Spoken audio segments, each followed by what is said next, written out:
Hey sports fans, Coach Nick here, and welcome to B-Ball Breakdown. Today, we'll look at the officiating in Game 2.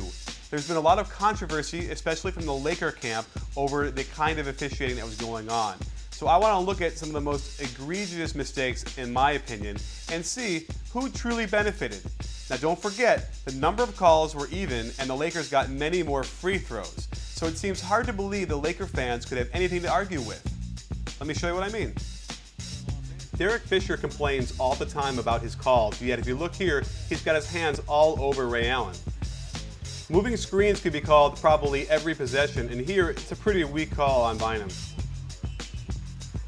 Same play on the other side, Glenn Davis gets called for a really weak moving screen. Rondo attacks Kobe, and you're going to see collision here, and Rondo's head snaps back. Good call. Ron Artest gets screwed here with a really bad call. There's not enough contact under the basket for a foul there. Kobe is really bodying Ray Allen here. You're going to see a collision and a foul. Good call. Did Kobe commit a foul here on the offensive charge?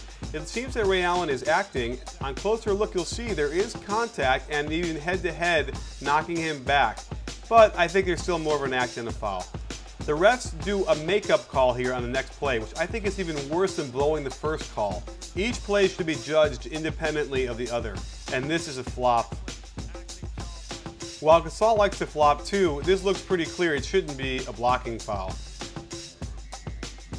Here's a great block in the open court, and the referee is right there with a great angle to see that he didn't touch him, and yet he still called a foul. This is a bad call.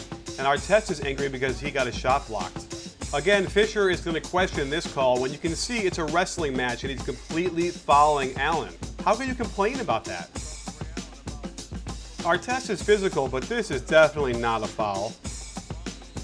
And this Fisher foul is bordering on cheap and dirty. Unfortunately for the Lakers, the referee was out of position and calls a foul on Kobe. Definitely not a foul. Just a great play, should be out of bounds, Laker ball. This might be the most controversial. I think it's a pretty clean block.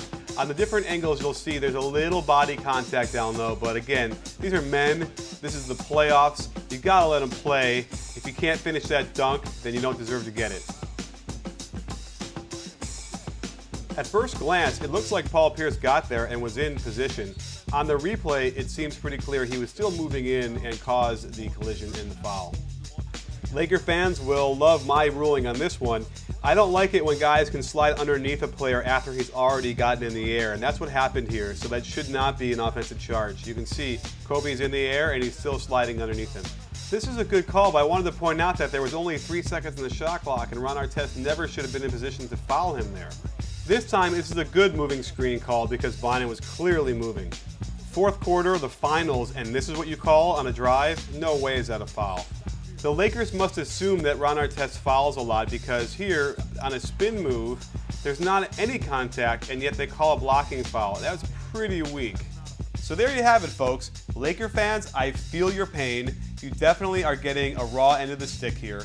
However, this is the secret. The NBA wants 7 games. They couldn't afford to have LA up 2-0 going into Boston because the series would probably be over in 5, maybe 6.